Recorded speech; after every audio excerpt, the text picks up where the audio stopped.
Salut. Salut. Donc oui, nous on est installés ici depuis 2019. On a démarré le projet progressivement. Dans un premier temps, on a fait les premières plantations en 2020. On a fait beaucoup des plantations en 2021 et la suite depuis. Chaque année, on rajoute plusieurs dizaines d'arbres dans la forêt jardin. En général, on est alentours de 60, voire 120 une année, 320 au début. Enfin voilà, chaque année on ajoute des arbres fruitiers et aussi d'autres espèces nourricières. On s'est focalisé dans un premier temps sur vraiment le fait de planter beaucoup des strates supérieures, donc tout ce qui est arbres, arbustes, buissons. Et depuis plusieurs années maintenant, on plante beaucoup de plantes grimpantes et de plus en plus d'herbacées, de couvre-sol, de tubercules, mais c'est encore à venir dans les années à venir. On va planter beaucoup plus de strates inférieures.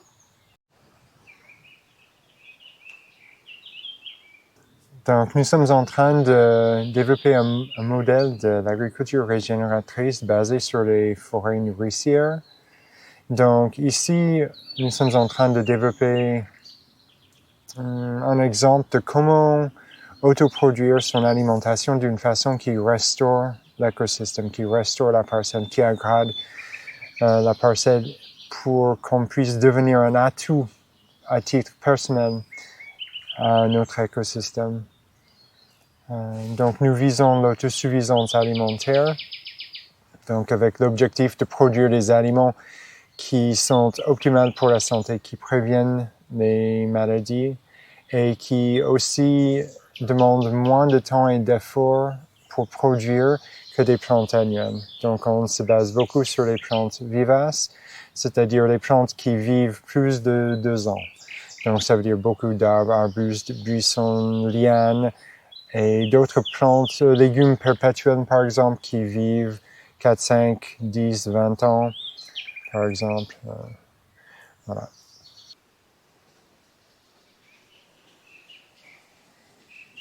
On cherchait à acheter un climat méditerranéen pour différentes raisons, mais entre autres pour la diversité de fruits qu'on peut faire pousser ici au niveau climat. Et on a voyagé pendant 9 mois en caravane pour choisir où est-ce qu'on allait s'installer. Et on a été vraiment séduits par la vallée ici, le côté très naturel, le fait d'être dans un parc régional, dans un lieu relativement préservé. Donc du coup, on a cherché activement à nous installer ici et on a trouvé en cherchant, en nous promenant cette maison et ce terrain abandonné. C'était donc le terrain sur lequel on fait la forêt jardin et la pépinière. C'est ce qu'on appelle communément une friche, même si c'est pas le mot que nous on utilise. Pour nous, c'était la succession écologique qui était en train d'avancer pour restaurer les terres. Avant, c'était d'anciennes vignes avec en 1974-75, c'était des vignes avec terre à nu, traitées avec des produits toxiques. On a retrouvé les produits dans les bâtiments. Et depuis 13 ans, il n'y avait rien qui était fait sur place et donc la végétation avait repris de la place. Les vignes ont été arrachées depuis parce qu'il n'y a plus les souches. Et donc c'était une ronceraie avec des arbres pionniers, des frênes, des chênes, merisiers, peupliers. Et il y a aussi une glycine qui avait été plantée par l'ancien propriétaire qui s'est vraiment installée sur le terrain et qui a contribué à fertiliser la parcelle et à améliorer le sol.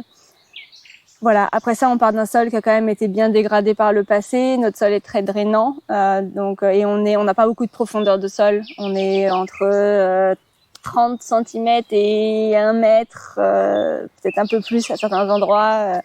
Mais on n'a pas beaucoup de profondeur de sol et en dessous c'est la roche-mère, lit de galets roche-mère, donc ça sèche très vite.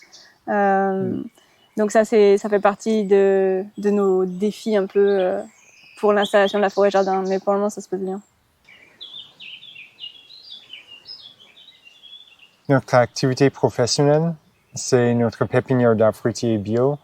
Donc, ça a beaucoup de sens et de synergie par rapport à notre projet, vu comme on veut montrer un exemple concret de forêt nourricière et puis fournir les connaissances de comment faire pareil. via des stages et des formations. Ce qu'on va développer beaucoup plus à l'avenir. Oui, exactement. Et puis aussi de fournir des végétaux à d'autres personnes qui voudraient produire plus de leur alimentation. Donc, la pépinière d'arbres fruitiers bio s'insère dans le cadre du pilier de l'agroforesterie de notre projet. Donc, notre pépinière n'est pas très grande par rapport à d'autres pépinières, mais elle est dimensionnée pour convenir à notre projet et pour nos besoins financiers, disons. Donc, on cultive environ 500 mètres carrés de pépinière et on a autour de 1350 arbres. Nous greffons tous les arbres nous-mêmes. J'ai déjà mentionné qu'on est certifié bio, donc on travaillait en sol vivant, c'est-à-dire que hors de la plantation et d'étirage sur les plates-bandes dans la pépinière, nous faisons un maximum pour nourrir la vie du sol. Donc, on laisse beaucoup de végétation spontanée dans les allées que nous coupons régulièrement pour faire autoproduire notre propre paillage. Et sur les plates-bandes, nous semons des engrais verts que nous coupons aussi pendant la saison pour produire plus de paillage et pour augmenter le taux de matière organique du sol. Parce que, comme tu as dit, notre sol retient peu l'eau. Et c'est ça un grand défi pour nous, pour faire face aux sécheresses et aux canicules. Donc notre objectif, c'est de faire un sol éponge vivante. Donc pour faire ça, ça veut dire qu'on veut capter un maximum de carbone qui sera stocké dans le sol via plusieurs voies. Et donc l'autoproduction de notre paillage et la restauration du sol en même temps de produire les arbres, c'est vraiment l'objectif.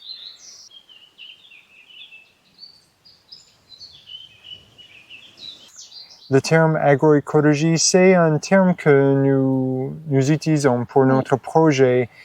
Nous décrivons ce que nous faisons au niveau de notre forêt, jardin et pépinière comme l'agroforesterie régénératrice successionnelle nourricière. Donc, agroécologie, oui, c'est peut-être un terme un peu plus générique.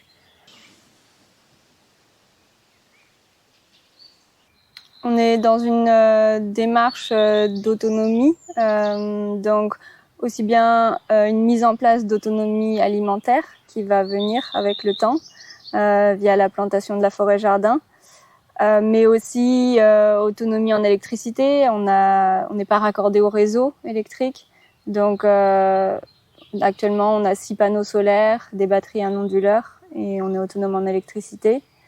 Aussi, on a un puits dont on a fait tester l'eau. L'eau est potable. On n'a pas encore eu le temps de raccorder la maison dessus, mais c'est en projet, donc d'être aussi autonome en eau. Au niveau de l'arrosage, donc on récupère l'eau de pluie, mais après ça, en été, c'est pas suffisant pour la pépinière. Donc du coup, on pompe aussi l'eau dans le ruisseau. Voilà. Et puis aussi au niveau biomasse, parce que donc ça fait environ 2 ans, presque 2 ans, qu'on a vendu notre voiture par choix écologique pour nous déplacer à vélo majoritairement. On a une voie verte qui fait 74 km juste à côté de chez nous et qui rejoint toutes les communes pour aller faire ses courses. C'est vraiment idéal. Et donc un gros challenge pour nous quand on a décidé de vendre la voiture, c'était d'être autonome en fertilité et en paillage de manière générale, parce qu'avant on faisait beaucoup d'imports de fumier, de broyat, de paille, de choses comme ça, en allant les chercher avec une remorque et notre voiture. Et là, du coup maintenant, en fait, ce qu'on a mis en place, c'est le fait de faire pousser sur place notre paillage, notre biomasse. Mais quand je dis sur place, c'est vraiment sur place, c'est-à-dire chaque mètre carré cultivé, ce qu'on vise, c'est que chaque mètre carré cultivé produise sa biomasse. Donc, on fait vraiment pousser la végétation qu'on va couper pour mettre au sol parmi les espèces qu'on cultive. On s'inspire pas mal de l'agriculture syntropique. Voilà, et on est vraiment très content parce que maintenant, on fait pas d'import et on arrive à avoir nos sols couverts. On passe beaucoup dans la pépinière par des engrais verts sur les plates-bandes, comme disait Daniel, et aussi par la végétation spontanée dans les allées qu'on va venir couper tous les 3 semaines environ. Dans la forêt-jardin, c'est la végétation spontanée, des topinambours aussi qu'on a plantés intentionnellement. Qu'on va venir couper régulièrement et utiliser comme paillage pour nourrir la vie du sol.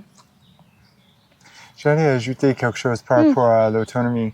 Donc, je voulais ajouter que nous n'adhérons pas au mouvement de survivalisme qui est dans une vision égocentrée, c'est-à-dire on sauve sa propre peau. Nous comprenons bien l'inquiétude des personnes dans ce mouvement par rapport à ce qui se passe dans le monde. Évidemment, il y a des problématiques absolument énormes et qui nous motivent énormément dans notre projet.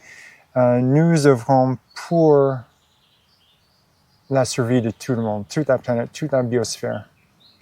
Oui. Donc, ça veut dire tous les humains, on vit tous les humains, on vit les générations à venir et tout le vivant. Et voilà, et c'est plus dans une démarche de prévention. C'est pas réagir à une grosse une problématique après en cherchant à survivre ou quelque chose.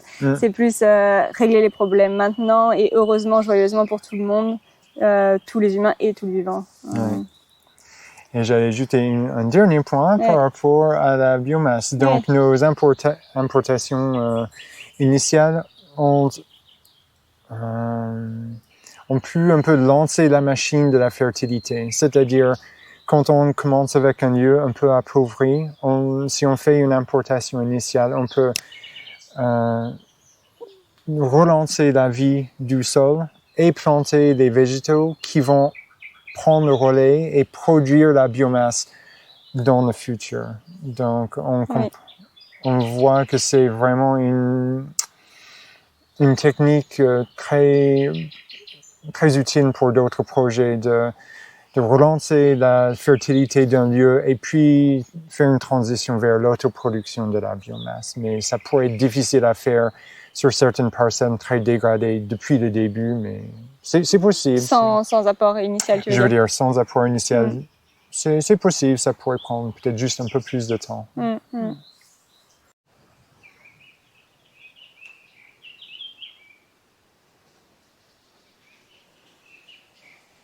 Ce qu'on vise avec les techniques qu'on met en place ou qu'on utilise, etc., dans la forêt jardin et dans la pépinière, c'est de ne pas être dépendant du pétrole.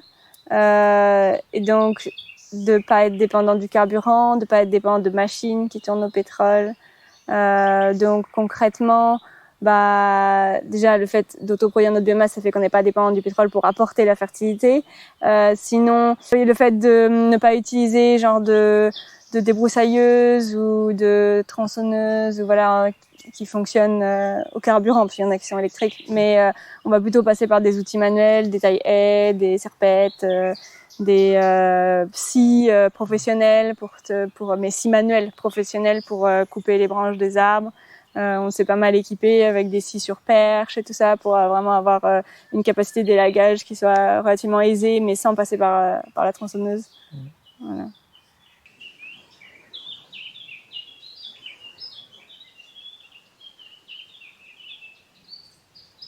Oui, donc on a vraiment fait une recherche pour trouver un maximum d'espèces fruitières qui peuvent pousser dans ce climat. Et ensuite, pour chacune de ces espèces fruitières, un maximum de variétés pour étaler la période de récolte au maximum. Ça permet d'avoir des fruits frais de façon aussi étalée que possible sur l'année. Ce qu'on vise, c'est au moment le plus restreint de l'année d'avoir 4 fruits frais disponibles. Donc certains, ça passe par le stockage en cave. Donc ça peut être par exemple des kakis qui se stockent plusieurs mois. On a environ 22 variétés de plaques miniers, de kakis. Et ça permet par exemple d'avoir une période de récolte depuis fin août, début septembre jusqu'à fin janvier, avec stockage des derniers kakis jusqu'à fin février. Donc oui, par exemple, les pêches, on a aussi veillé à étaler la période de récolte. Donc là, c'est un fruit qui se conserve pas longtemps, frais, la pêche. Mais en étalant la période de récolte, ça permet quand même d'en manger de juin à fin septembre, quelque chose comme ça. Voilà. Après, ce qu'on compte faire pour les fruits qui se conservent pas longtemps, c'est de les déshydrater pour en avoir aussi pendant l'hiver, pour compléter les fruits frais, les quelques fruits frais qu'il y aura en hiver avec les fruits déshydratés. Et puis après ça, bien sûr, il y a tous les légumes, les noix, les graines. Parce que dans une forêt-jardin, on peut cultiver en fait à peu près tout. C'est juste la structure qui change. On va cultiver chacune des 7 strates qu'on trouve dans une forêt naturelle. Et donc ça, on peut très bien y intégrer, bien sûr, des fruits, des noix, des graines, des céréales en plus petite quantité en général, mais dans les clairières, des champignons, des plantes aromatiques et médicinales. On peut même y faire du bois de chauffage, du bois d'œuvre, y récolter de la sève, des fleurs comestibles. Enfin voilà, en fait, il y a vraiment tout un panel ouvert. On peut même y faire des petits élevages. Il y a aussi tous les légumes qu'on peut cultiver dans la forêt-jardin. Là, on est en train de planter les légumes vivaces. On a fait une première plantation cette saison. Donc, on mise dans un premier temps sur les légumes vivaces avant les légumes annuels pour minimiser l'effort à fournir. Et donc, ça fait des légumes qui peuvent, pour certains, vivre 4 ans, 5 ans, voire 10, 20 pour certains. Mais voilà, donc ça minimise le temps.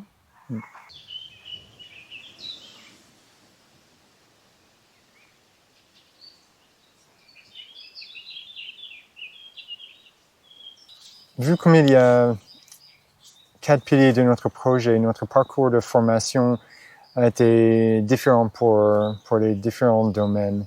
Donc, certains domaines, on a commencé à étudier il y a plus longtemps. Par exemple, la nutrition, ça a commencé plutôt en 2007, 2008, par exemple.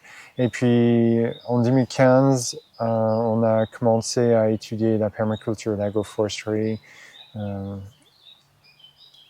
et aussi la psychologie en même temps, et la biologie aussi. Et depuis, on continue à étudier dans ces domaines pour...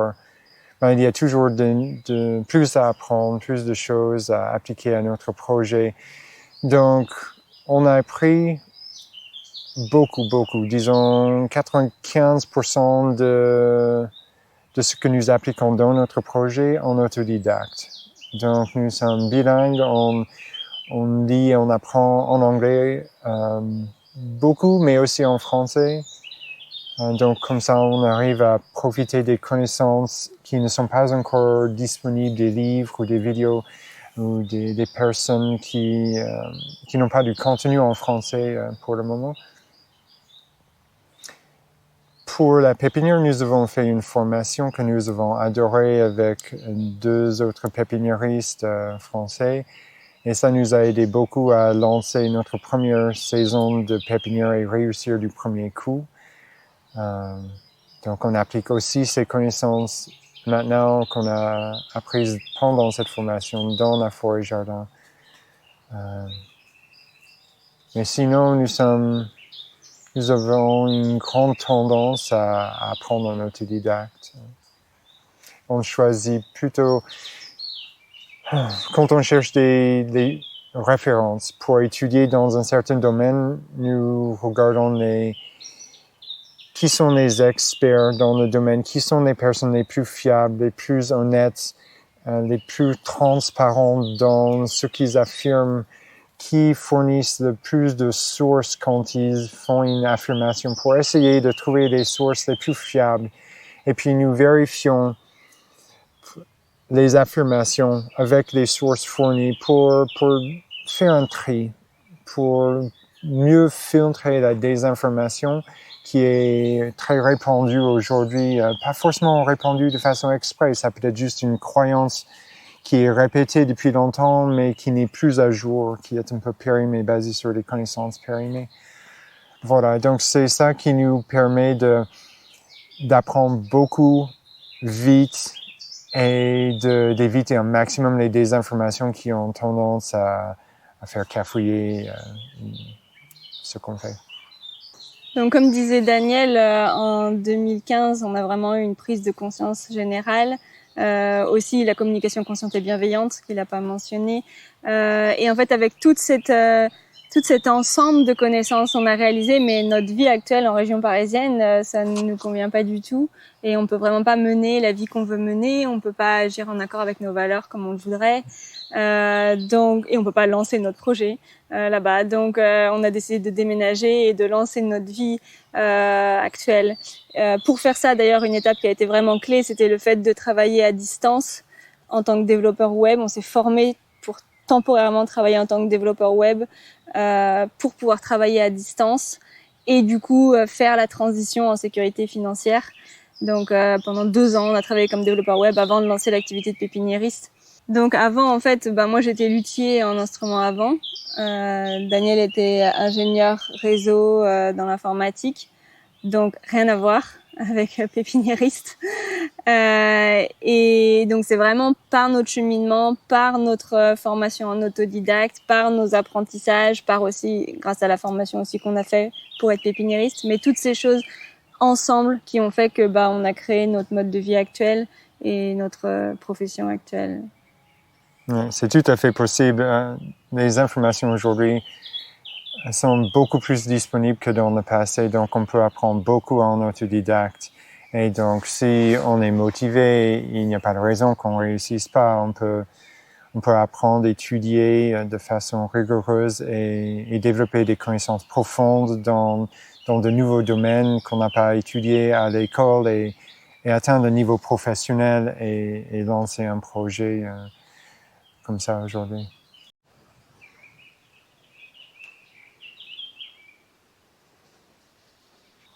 Ce qui m'a marqué le plus dans cette transition, c'est le fait d'agir en accord avec ses valeurs et d'être le changement qu'on souhaite voir dans le monde. Pour nous, la citation de Gandhi, soit le changement que tu veux voir dans le monde, ça a vraiment été un effet un peu déclencheur, un peu vraiment inspirant, un guide un peu. Et ça, lié à la prise de conscience des besoins universels humains, environ les 140 besoins universels humains, ça nous a permis de vraiment développer quelle était notre vision du monde, qu'est-ce qu'on voulait faire avec nos vies et comment le faire. Et pour moi, c'est vraiment la joie profonde, aussi une très haute qualité de vie, qui sont vraiment les choses, je dirais, les plus remarquables pour moi avec notre changement de mode de vie. Pour moi, un moment très important, c'était quand nous avons rédigé, on s'est posé chacun la question quel est le monde que je voudrais voir? Et donc chacun on a rédigé un document, on a décrit le monde qu'on voudrait voir, plutôt en détail. Et donc c'est devenu notre cap. On s'est demandé, alors maintenant qu'on a défini ce qu'on voudrait voir, comment incarner ce changement, comment être ce changement, mettre en place ce changement dans nos vies à notre échelle personnelle. Et donc, c'est devenu notre cap. Et donc, tout notre projet, toutes nos vies avancent vers ce cap, être le changement qu'on veut voir dans le monde, créer, participer, co-créer ce monde qu'on voudrait voir. Et ça a tout changé. Notre vision est devenue beaucoup plus éco-centrée et moins anthropocentrée, centrée sur l'homme, et beaucoup moins égocentrée. Donc, on essaie de garder une vision éco-centrée. Ça veut dire que on se demande pour chaque décision et action qu'est-ce qui est dans l'intérêt de l'ensemble de l'écosystème, y compris l'humain qui habite cet écosystème. Donc, on ne s'oublie pas, mais on prend en compte tout, l'ensemble, parce que c'est l'écosystème qui permet notre existence. Donc, si on détruit l'écosystème qui permet notre existence, ça revient à l'autodestruction.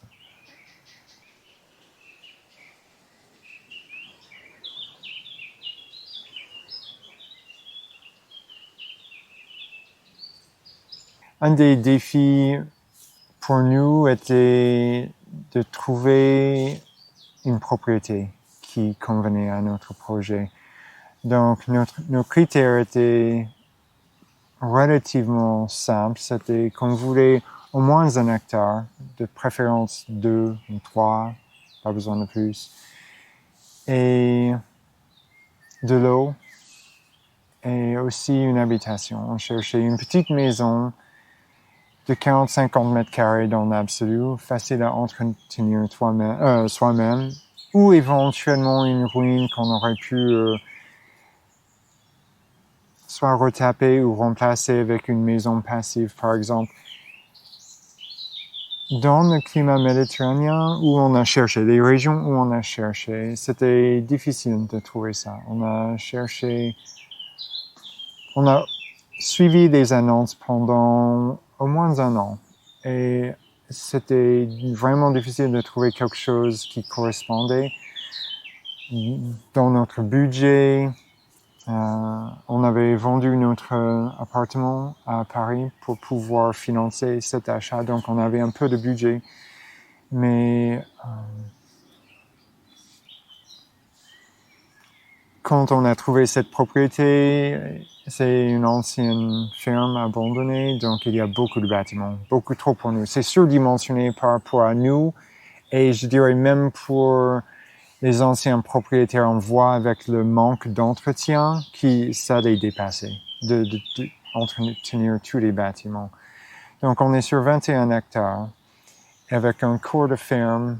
La majorité, 16-17 hectares, sont attenants à la maison, ce qui est relativement rare dans cette région où il y a très souvent des hameaux, et puis des propriétaires dans le hameau ont des parcelles plus loin où ils cultivent, mais c'est pas attenant, ce qui est moins efficace, moins facile pour une forêt jardin où on va cueillir et juste avant les repas de façon spontanée et même manger dans la forêt jardin.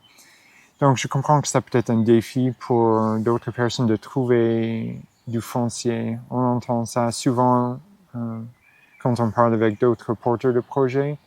Et donc on aimerait bien voir ça évoluer dans le futur. On a quelques idées, on a fait quelques propositions pour le plan alimentaire territorial, PAT, du parc naturel régional du Haut-Languedoc, pour que ce soit un peu plus facile. Les agriculteurs qui sont des chefs d'exploitation peuvent demander le permis de construire leur habitation sur leur terrain agricole dans certains cas. Mais si on n'est pas chef d'exploitation, si on est cotisant solidaire, par exemple. Voilà, on n'a pas ce droit. Et chef d'exploitation, c'est un engagement à plein temps avec beaucoup de charges qui sont difficiles peut-être pour beaucoup d'agriculteurs et beaucoup de projets qui, disons, des projets où les porteurs de projets voudraient travailler, disons, à mi-temps dans l'agriculture et consacrer du temps aussi à d'autres choses. Ça peut être des formations, des ateliers ou des associations, d'autres choses comme ça. Et donc, le statut de chef d'exploitation convient absolument pas. C'est trop lourd avec les charges. Et donc, ils n'ont pas le droit d'avoir une habitation sur leur terrain agricole. Donc, ça devient difficile avec des habitats démontables éventuellement, mais c'est vraiment une situation un peu précaire. Donc, on aimerait bien voir une évolution au niveau de la réglementation qui reconnaît la possibilité de certains projets et porteurs de projets qui remplissent certains critères rigoureux que le projet et les habitants vont restaurer, aggrader, améliorer les parcelles qu'ils habitent et cultivent. Et donc, c'est bénéfique à l'écosystème, à la France, à la commune qu'ils y habitent, et donc que ce soit accepté qu'ils puissent y habiter sans être chef d'exploitation. Et ce qu'on imagine dans ce contexte-là, ce serait, même si c'est pas développé, c'est à construire, hein, bien sûr, c'est cette idée, mais ce serait une autorisation à construire des petites habitations. On parle de, je sais pas quoi, 40-50 mètres carrés, pas forcément, pas quelque chose de très grand, et qui soit fait avec des matériaux biodégradables, idéalement compostables, pour qu'il y ait zéro pollution du lieu. Même après le passage de la personne. Et aussi que tout, par exemple, qu'il n'y ait pas de raccord à l'égout, des choses hyper lourdes financièrement pour la commune, mais plutôt une phytoépuration, Et puis pas de raccord électrique à la commune non plus obligatoire pour la commune parce que ça fait trop de dépenses, mais plutôt une installation autonome en électricité ou des choses comme ça pour trouver une solution où ça remplit les besoins de tout le monde et soit pas trop lourd pour chacun. Carrément. Voilà. Sinon, un autre défi qu'on a rencontré, j'imagine que beaucoup de personnes, d'agriculteurs le rencontrent, c'est les sols dégradés par l'agriculture qu'il y a eu avant sur ces terres.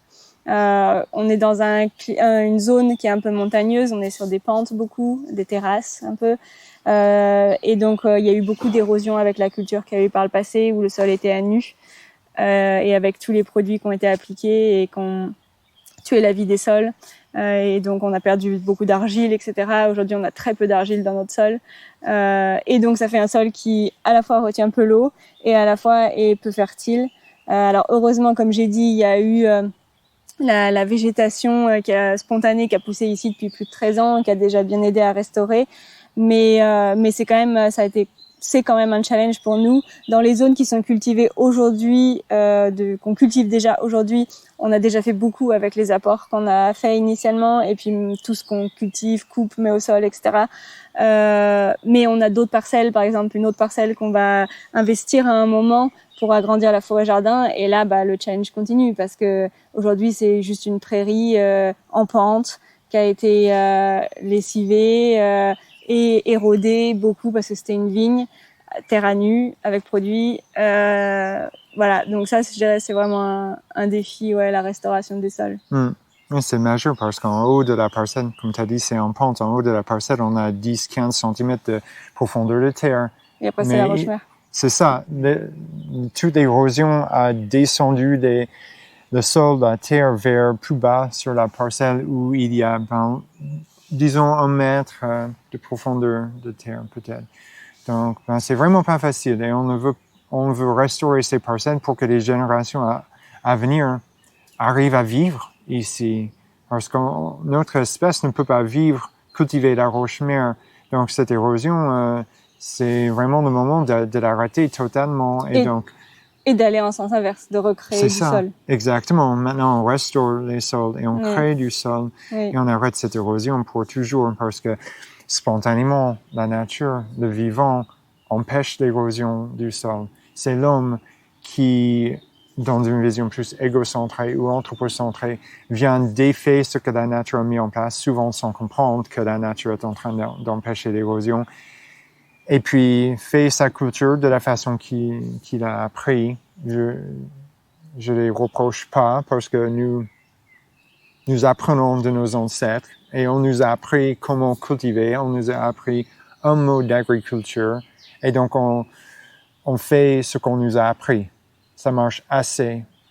Donc, il n'y a pas de reproche. C'est juste, maintenant, nous avons des connaissances scientifiques et des techniques disponibles pour cultiver autrement, arrêter l'érosion et restaurer l'écosystème massivement grâce à l'agriculture, grâce à la production alimentaire.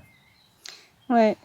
Et aussi, je dirais, on est dans un climat méditerranéen, donc le soleil est quand même fort en été. On a pas mal de sécheresse. Donc, je dirais un défi, c'est de cultiver avec un minimum d'eau, une végétation qui soit luxuriante et productive. Et ça, pour nous, cultiver sous la forme de forêt-jardin, c'est vraiment une clé intéressante parce que ça permet de recréer des cycles hydrologiques qui sont pas présents quand on cultive par exemple juste un champ ouvert. Je pense par exemple à la condensation de l'eau transpirée par la strate émergente, par les arbres, qui ensuite, quand il y a une culture multistrate, cette eau a la possibilité de se condenser en partie sur les strates inférieures parce qu'il y a un écart de température suffisant entre la température sur les feuilles de la canopée et sur les feuilles des strates basses. Et ça, quand on est dans une culture monostrate, on n'a pas cette possibilité. Donc, quand ce cycle hydrologique-là est en place, ça permet de condenser 50% de l'eau transpirée. Donc, en fait, si par exemple il pleut 100 mm sur un lieu donné, avec la recondensation avec la transpiration de cette eau et la recondensation de 50% à chaque fois. Et comme il y a, disons, on va recondenser une première fois 50%, puis ça va être retranspiré, et puis encore une seconde fois 50%, donc on est au 25% des premiers, la première fois, et ça. Et comme ça, et on avance jusqu'à arriver au bout, et en fait, au final, c'est comme s'il y avait eu 200 mm de pluie sur la parcelle. Donc on a doublé potentiellement la pluviométrie de la parcelle, l'eau disponible pour les plantes sur la parcelle. Donc c'est majeur, et c'est complètement à échelle personnelle, on n'est pas dépendant des autres pour ça. Voilà. Et après ça, bon, ça me fait juste penser à un autre truc, c'est si on cultivait multistrates comme ça, sous forme de forêt-jardin à grande échelle, ça permettrait en fait de réconcilier totalement agriculture et écologie sur plusieurs aspects, mais entre autres par rapport au cycle hydrologique, parce que ça nous permettrait en fait de cultiver la végétation climatique d'un lieu donné, ce qui permet d'avoir les cycles hydrologiques qui attirent l'eau depuis la mer vers le centre des terres intacts. Donc, ça nous permettrait d'arrêter les sécheresses que l'on a déclenchées, en fait, parce qu'on a rasé les forêts à grande échelle. Donc, quand on dit cultiver sous forme de forêt-jardin, ça veut pas dire qu'il n'y a pas de clairières ou de petits champs, etc. En fait, on imite la végétation climatique, la végétation qu'il y a par défaut dans un écosystème préservé. On parle d'un lieu, une végétation qui n'aurait pas été fortement touchée par l'homme, mais qui est naturelle, spontanée, avec un écosystème intact. Donc, ça veut dire qu'il y aurait des grands herbivores présents. Et aujourd'hui, en fait, l'homme a vraiment exterminé beaucoup des grands herbivores sauvages. Et donc, ça fait qu'aujourd'hui, on est face à des forêts qui bougent très peu au niveau végétation, parce qu'il y a personne pour les brouter, ou peu. Alors que si on avait ces grands herbivores qui étaient là, et en fait, les forêts seraient beaucoup plus broutées, il y aurait des clairières qui seraient ouvertes, etc. Et ça permet d'entretenir du coup une diversité des milieux qu'on n'a pas aujourd'hui quand on n'y touche pas. Voilà. Et donc, il y aurait des clairières, il y aurait des lisières, il y aurait bien sûr aussi des zones aquatiques, des zones plus sèches, etc. Donc, une grande diversité de milieux, donc un maximum de biodiversité. Comme tu as déjà mentionné, le fait de recycler l'eau au sein du système de la végétation, il y a aussi la création d'eau nouvelle. Donc, la science a montré relativement récemment qu'il y a la création d'eau nouvelle pendant plusieurs processus qu'on ignorait dans le passé. Nos ancêtres ne savaient pas, donc pas de dévalorisation, pas de reproche. Ils n'avaient pas de recul et la visibilité pour le savoir. Mais pendant la photosynthèse, il y a des atomes d'hydrogène et d'oxygène qui sont réassemblés, qui créent de nouvelles molécules d'eau qui n'existaient pas avant. Et cette eau est injectée dans le système. Donc, c'est grâce à la photosynthèse qu'il y a une production de nouvelles molécules d'eau, de l'eau nouvelle. Aussi, pendant la décomposition de la matière organique, même chose, il y a la création de nouvelles molécules d'eau.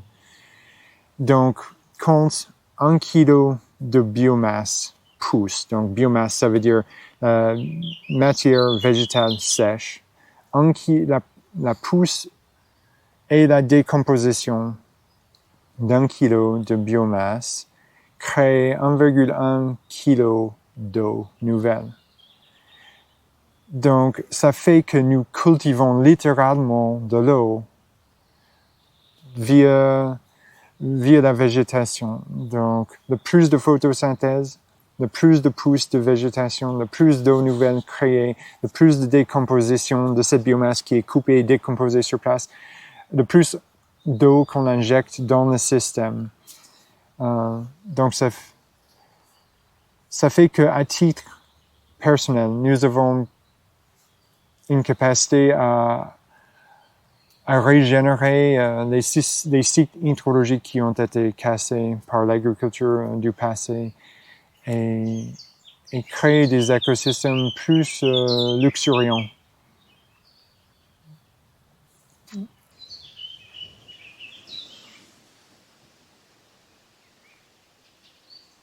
notre façon de faire pour la forêt-jardin, c'est de suivre les 3 phases d'abondance décrites par Bill Mollison, un des cofondateurs de la permaculture, où en fait, pour planter une forêt-jardin à moindre coût, on va suivre chacune de ces 3 phases. Donc déjà, on va acquérir, ou on va nous donner, mais bon, dans notre cas, c'est plutôt acquérir, une diversité d'espèces, mais très peu de chaque espèce, 1 ou 2 sujets.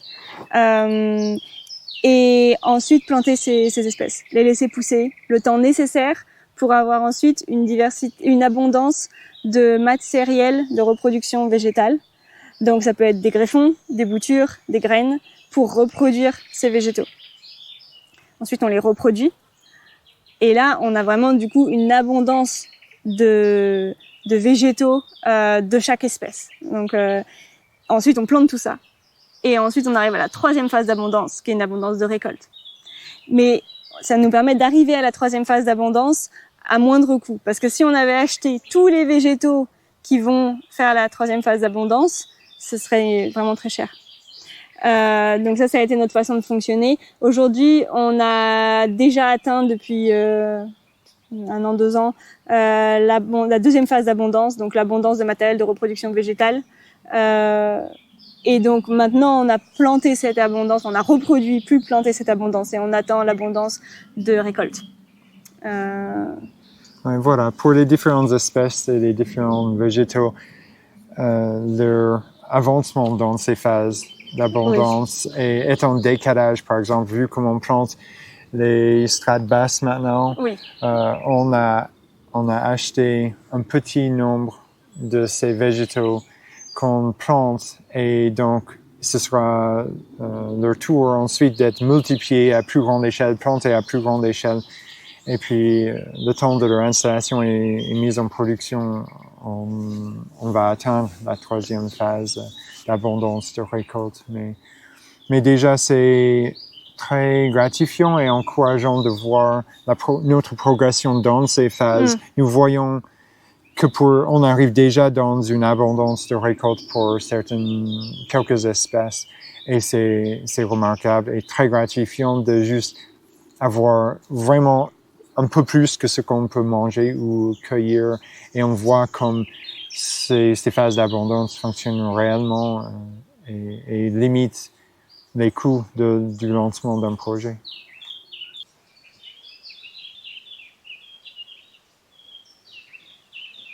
Donc, pour la pépinière, on commercialise les arbres en local uniquement et en direct. Donc, on vend aux particuliers. Pour nous faire connaître, on va sur des marchés, mais on le fait qu'à certains moments de l'année, c'est-à-dire au début de l'ouverture de la saison de vente, vu qu'on vend les arbres en racines nues.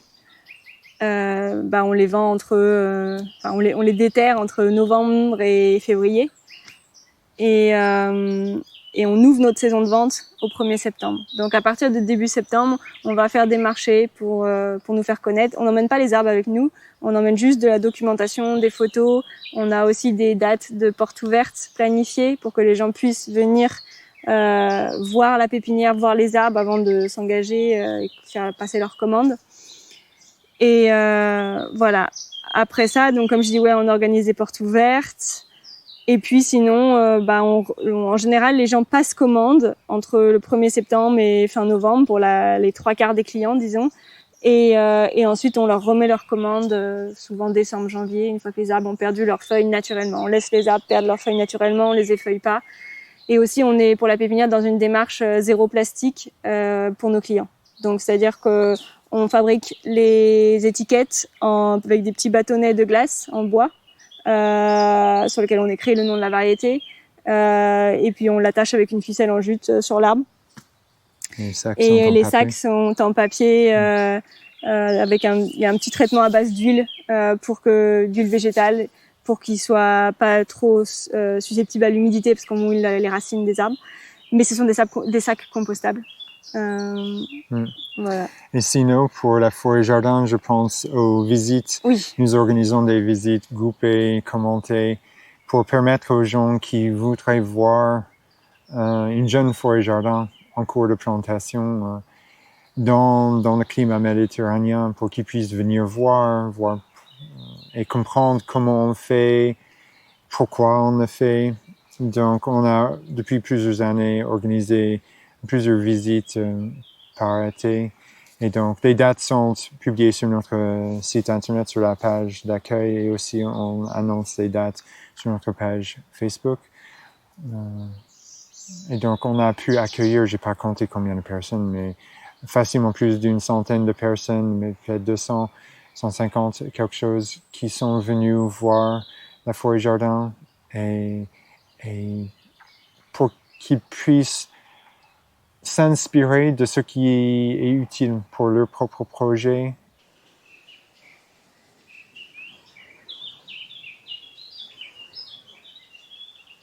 Ce qui nous motive aujourd'hui dans notre projet, c'est vraiment de continuer notre chemin pour être le changement qu'on veut voir dans le monde. Toujours avancer plus, aller plus loin, parce que c'est vraiment un chemin relativement long et on peut toujours aller plus loin de toute façon.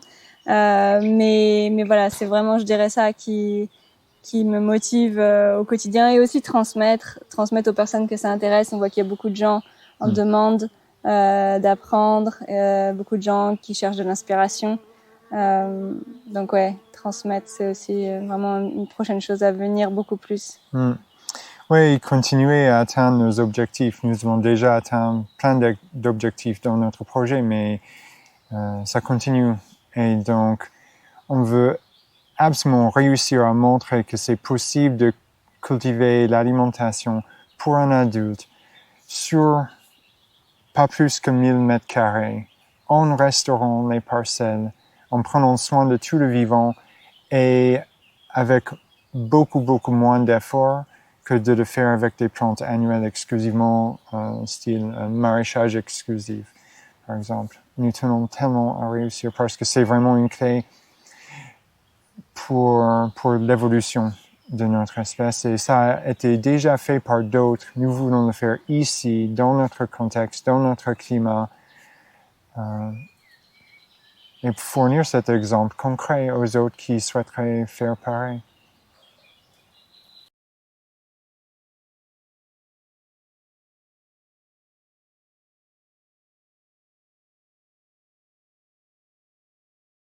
Donc ici, nous avons un pommier du Kazakhstan.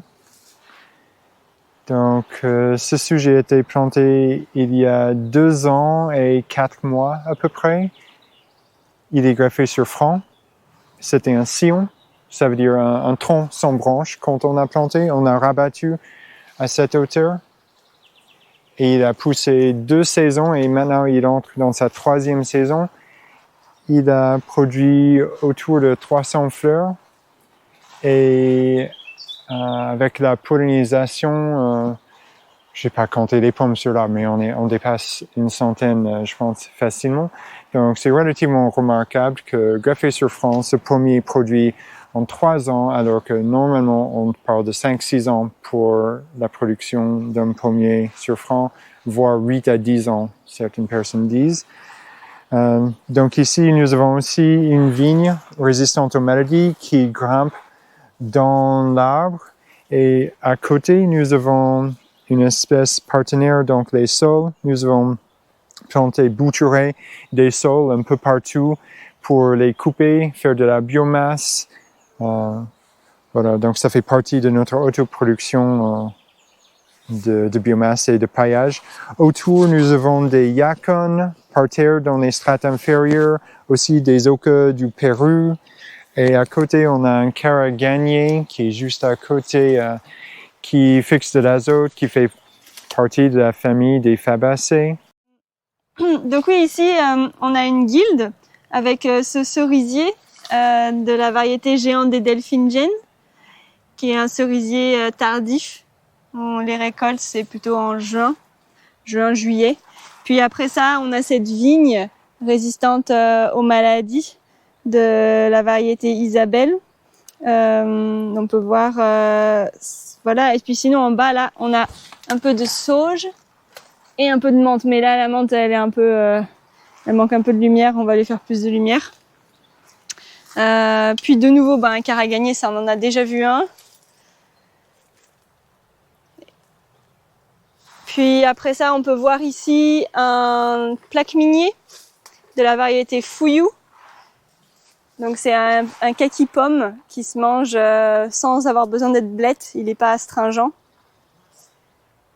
Puis ici on a un nashi de la variété Shojuro. Et à côté de lui, un cerisier-côtier qui est un hybride entre le cerisier et l'abricotier, un hybride naturel, voilà, qui fait des fruits de taille intermédiaire entre les deux, avec un goût relativement intermédiaire. Donc ce nashi, on l'a planté il y a 2 ans et 4 mois. Donc on peut voir qu'il a bien poussé. Donc quand on l'a planté, on l'a rabattu à ce niveau. Et donc ça, c'est quelque chose qui a vraiment amélioré nos plantations depuis qu'on s'est mis à rabattre les arbres à la plantation. Parce qu'en fait, quand un arbre est transplanté, c'est pas 100% du système racinaire qui vient, c'est une grande partie. Mais si on le plante direct comme ça, sans tailler sa partie aérienne, on plante un arbre qui en fait est déséquilibré parce qu'il a toujours sa partie aérienne d'avant, mais plus son système racinaire d'avant. Et donc du coup, en fait, il galère vraiment à s'installer dans certains cas. Même dans certains cas, ça peut arriver qu'il en meure, mais disons en tout cas, ça l'aide pas à s'installer. Si on le rabat, ça lui permet d'être éventuellement même carrément d'avoir un système racinaire qui du coup se retrouve surdimensionné par rapport à la partie aérienne. Et ça, on a constaté des pousses qui sont vraiment remarquables de cette façon-là. Sinon, ici, on a donc le cerisier-côtier qui a aussi été planté il y a 2 ans et 4 mois, mais lui, carrément, il a été greffé il y a 2 ans et 4 mois. C'est-à-dire que c'était pas un sion, c'était un porte-greffe qu'on a greffé à 20 cm du sol et qui a fait cette pousse depuis 2 ans et 4 mois, ce qui est l'arbre qui a poussé le plus de toute la forêt jardin en aussi peu de temps. À côté de lui, on a un palmier abricot qui est un palmier qui fait des fruits, qui ont la forme à peu près la taille d'un abricot et un goût qui est proche de l'abricot. Donc ici, c'est un Asie minier. Donc c'est une espèce qui n'est pas encore très connue en France. C'est la seule espèce de sa famille, les Anonacées, qui est assez rustique pour être cultivée ici. Donc l'arbre résiste à -20 et produit des fruits qui ressemblent à des mangues. La forme ressemble à une mangue visuellement. Et à l'intérieur, la chair est crémeuse et a un goût qui est entre la banane et la mangue. Selon les variétés, il y a des nuances de goût. Donc, c'est une espèce qui est autostérile et qui a besoin d'être fertilisée par une autre variété d'Asie minier. Donc, nous allons planter peut-être une dizaine, 12 Asie minier, assez proches pour la pollinisation. Donc, c'est aussi appelé la mangue d'Europe et on trouve que c'est vraiment une espèce intéressante à installer dans les forêts jardins. Son biotope d'origine, c'est les ripisylves à mi-ombre. Donc, c'est parfait pour un arbuste qu'on peut installer dans la strate d'arbuste avec un peu de mi-ombre et laisser d'autres plus grands fruitiers pousser un peu plus loin. Donc ici, c'est un exemple d'une espèce partenaire, c'est un mimosa. Donc nous avons transplanté ce mimosa. C'était un sujet, un drageon d'un sujet parent, c'est-à-dire les racines traçantes font pousser des rejets plus loin du pied mère, disons. Et donc on a récupéré une section de racines et le sujet avait un tronc d'un diamètre à peu près de ça et faisait peut-être 1,80 m et on a rabattu à, disons, 25 cm en laissant que 2 feuilles et puis on a planté et on a arrosé pendant 2 ans. La première saison, l'arbre a poussé 3 mètres et la seconde saison, l'arbre a poussé encore 3 mètres et on a arrêté de l'arroser et il est à peut-être 7,5 mètres de hauteur aujourd'hui. Et donc, c'est un fixateur d'azote de la famille des Fabacées, comme d'habitude. Et puis, il fait un peu de mi-ombre sur les sujets à côté. Nous sommes en train de remonter sa couronne. On voit qu'on a coupé des branches basses et on va continuer avec le temps à assurer qu'il y a assez de lumière qui pénètre pour les autres végétaux autour. Un plaque minier côté est, un pêcher côté ouest. Donc, il y aura du soleil du matin et de l'après-midi pour ces deux fruitiers. Et puis, on a planté un kiwi mâle juste à côté qu'on guide pour monter dans le mimosa parce que le kiwi mâle ne va pas produire des fruits, juste des fleurs qui vont polliniser les femelles aux alentours. Donc, c'est pas grave si le kiwi mâle est très haut, son pollen va descendre, le pollen est dispersé plutôt par le vent. Et donc, ça va faciliter la pollinisation des kiwis femelles aux alentours. Aussi, à son pied, on a un hosta. C'est une plante dont le feuillage est comestible avec un goût neutre. Les feuilles sont relativement denses et donc c'est agréable à manger cru ou cuite. Et donc c'est un exemple d'une plante qu'on peut cultiver à l'ombre dans les strates basses, dans les zones ombragées. Donc ici, on a un pommier de la variété Rainette Clochard.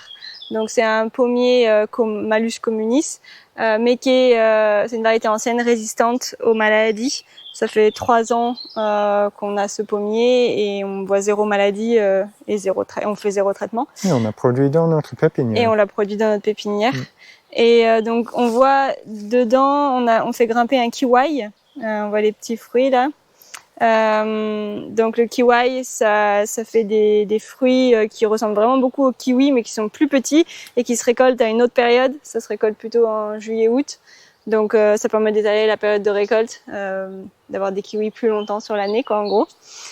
Puis à côté, à son pied, on a de nouveau une hosta, donc au feuillage comestible, qui se mange crue ou cuite.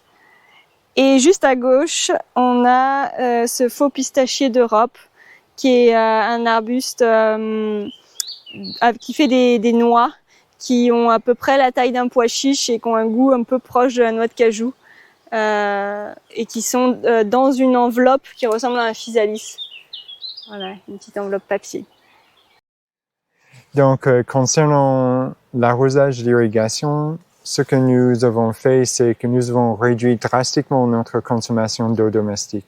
C'est-à-dire, de par nos choix alimentaires et de par notre mode de vie, nous économisons beaucoup plus de 400 000 litres par an d'eau douce, cette ressource précieuse sur la Terre, et donc nous réallouons une partie de cette eau à l'irrigation de notre forêt-jardin pendant quelques années. C'est-à-dire que les fruitiers qui sont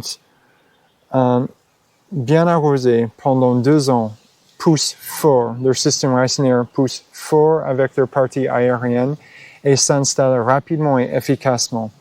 Et donc, nous devons observer pour le moment que 2 ans d'arrosage suffit pour que l'arbre devienne autonome en eau, hors canicule, impossible. Donc, c'est notre démarche. 2 ans d'arrosage. Pour des arbres, par exemple, ce pommier sur franc peut vivre presque 200 ans. Donc, on a 2 ans d'arrosage et puis une production pendant plus de 100 ans. Ça fait une économie massive d'eau par rapport aux plantes annuelles, par exemple des tomates ou des courgettes. On les sème et on les arrose beaucoup et ils produisent une année et puis ils meurent. Le système racinaire s'installe jamais et puis on ressème l'année prochaine. Et donc, pour avoir 150 ans de production, il faut arroser pendant 150 ans. Pour ces pommiers, on les arrose 2 ans et puis on les laisse produire pour toute leur vie. Donc, ça représente une économie massive d'eau. Ça fait partie de notre proposition de l'agriculture du futur, d'être plus basée sur les végétaux vivaces qui arrivent à s'installer, plonger leurs racines profondément et atteindre l'autonomie en eau et ne pas avoir besoin d'irrigation chaque année pour une belle production. Par rapport à la biodiversité dans notre forêt-jardin et dans notre pépinière, notre proposition pour avoir un impact plus positif que négatif, c'est de toujours ajouter de la biodiversité, toujours ajouter des espèces et jamais les supprimer, jamais les éradiquer. Comme ça, nous devenons un atout à l'écosystème, nous contribuons à à l'enrichissement, l'évolution de l'écosystème vers son état climatique dynamique. Et donc, chez nous, nous éradiquons aucune espèce. Toute espèce qui était là restera là. On peut modifier le nombre de sujets par espèce, faire de la place. Il y avait énormément de chênes verts ici sur certaines parcelles, des frênes, beaucoup de ronces avec épines. Donc, nous enlevons une partie des chênes verts pour les remplacer avec des espèces plus nourricières. Ce ne sont pas des chênes verts à glands doux, mais ça existe. Il y a une espèce dont on peut manger les glands qui ne sont pas tanniques. Pareil avec les frênes, on réduit le nombre de sujets, mais on ajoute d'autres espèces qui n'étaient pas au présent, ce qui augmente la biodiversité végétale, ce qui supporte une plus grande biodiversité animale et fongique.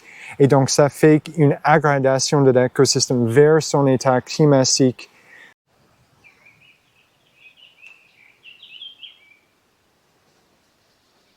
Je dirais d'abord étudier la succession écologique, comprendre profondément la succession écologique, c'est-à-dire comment le vivant spontanément fait avancer un écosystème de la roche nue ou la terre à nu pour la succession secondaire, mais vers une végétation climatique, luxuriante, résiliente, productive et fertile.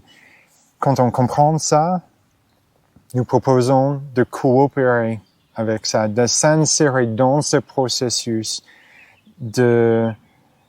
d'aggradation, ça veut dire amélioration de l'écosystème, œuvrer avec le vivant, pas contre le vivant.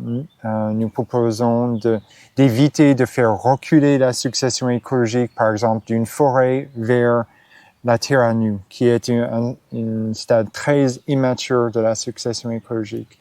Malheureusement, notre agriculture nous a appris à faire ça, donc on a peut-être un désapprentissage à faire, une nouvelle vision à développer, une nouvelle vision de l'être humain qui peut jouer un rôle très bénéfique dans son écosystème. Tous les autres hominidés, c'est-à-dire les grands singes, nos cousins, ça veut dire bonobos, chimpanzés, gorilles et orang-outans, ils ont un impact plus positif que négatif sur l'écosystème. Nous aussi, nous avons ce même rôle écosystémique bénéfique d'avoir un impact plus positif que négatif sur notre écosystème. Donc, ça veut dire que nous sommes des semeurs et des cueilleurs à très grande échelle. Donc, nous semons spontanément les graines des plantes qui nous nourrissent, qui créent de façon spontanée un écosystème nourricier. Et nous sommes aussi une source perpétuelle de fertilité. Et donc, quand on utilise cette ressource qu'on a, donc nos excréments, urine et autres, et bien en fait, ça nous permet de fertiliser ce lieu et donc de fermer la boucle, de pas être sur une voie unique où on prélève, on prend de la fertilité, on prend des nutriments en cueillant, en prenant les aliments, et puis après, hop, on met nos excréments dans l'eau potable et on les envoie ailleurs, au lieu de les ramener sur le lieu. En les ramenant sur le lieu, on rentre dans une boucle qui est stable, durable, et ce qui est prévu par la nature. Oui, c'est clair, ça fait partie de notre rôle écosystémique bénéfique d'être une source perpétuelle de fertilité. Dans des régions où la végétation climatique, c'est la forêt, c'est-à-dire dans les régions où la précipitation dépasse 550 mm par an, la végétation climatique sera la forêt. Donc, pour œuvrer avec la succession écologique et œuvrer avec le vivant, ça veut dire cultiver sous forme de forêt. Un conseil que j'aurais, si on veut lancer une forêt-jardin, c'est de suivre les 3 phases d'abondance de Bill Mollison, parce que ça permet vraiment de le faire à un coût qui est acceptable. Pensez avec une vision écocentrée. Qu'est-ce qui est le plus dans l'intérêt de l'ensemble de l'écosystème, nous y compris? Donc ça va vraiment nous guider dans nos choix. On peut laisser tomber la vision égocentrée et anthropocentrée qui a guidé nos choix et nos actions depuis très longtemps et qui nous mène dans cette méga crise dans laquelle nous nous trouvons. Il y a une issue heureuse, c'est que notre espèce reprend sa place bénéfique parmi le vivant et que nous devenons un atout à notre écosystème. Le vivant a prévu qu'on fasse ça et nous sommes pleinement capables et ça mène à une vie extrêmement joyeuse avec énormément de sens. Qu'est-ce qui a plus de sens que de restaurer cette planète paradisiaque et créer un paradis pour soi-même et les futurs à venir et le reste du vivant.